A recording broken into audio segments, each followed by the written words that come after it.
Szevasztok! Üdvözlök mindenkit reggeli rutinom videóba.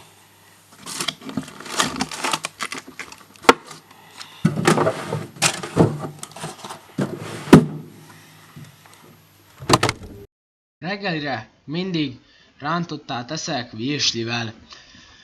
Először, amint a képen is látható, felkockázom a virslit, utána 4 tojást belőtök egy kis teáscsészében, majd ízlés szerint megsózom, és összekeverem, amit majd a képeken fogjátok látni.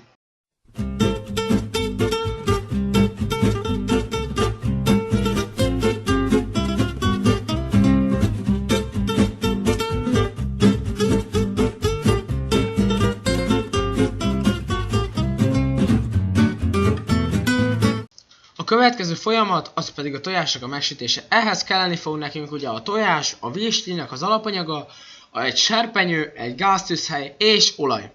Először készítsük elő a serpenyőt, öntsünk bele egy kis olajat tetszés szerint és ízlés szerint, majd gyújtsunk alá a tűzhellyel. Az olajat egyenletesen osszuk el nagyjából a serpenyő felszínén, majd tegyük bele a virslit. A virsli mindaddig legyen egyedül benne, idézőjelben mondom, hogy egyedül, ameddig nem kezd el pattogni az olaj. Ezután jöhet bele a tojás, és a tojással együtt megsütött készre, és ennyi a receptje igazából.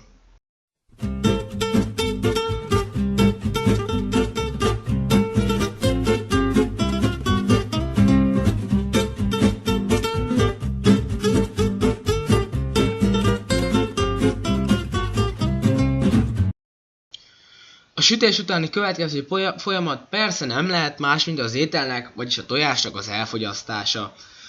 Kaja közben szoktam egy picit telefonozni, körülnézegetek az interneten, ilyenkor egy picit tudok telefonozni, és nem kellek semmit se csinálni.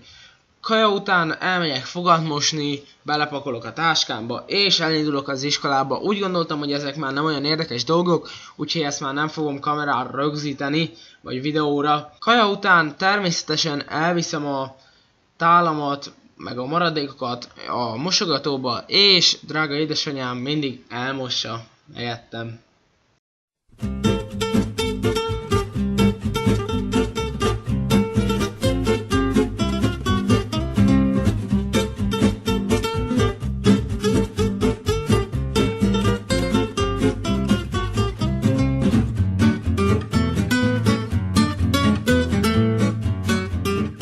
Na hát srácok, ez volt akkor nekem a reggeli rutinom. Hogyha szeretném még ilyen videót, például hogy esti rutinom videót, akkor azt írd meg kommentben, vagy jelezz egy lájkkal. Hogyha összegyűlik egy adott like, nem mondok semmit, majd hogyha én úgy gondolom, akkor lesz folytatás, és hogyha tetszett ez a videó, dobj egy lájkot, iratkozz fel, és akkor én Benő voltam. Sziasztok!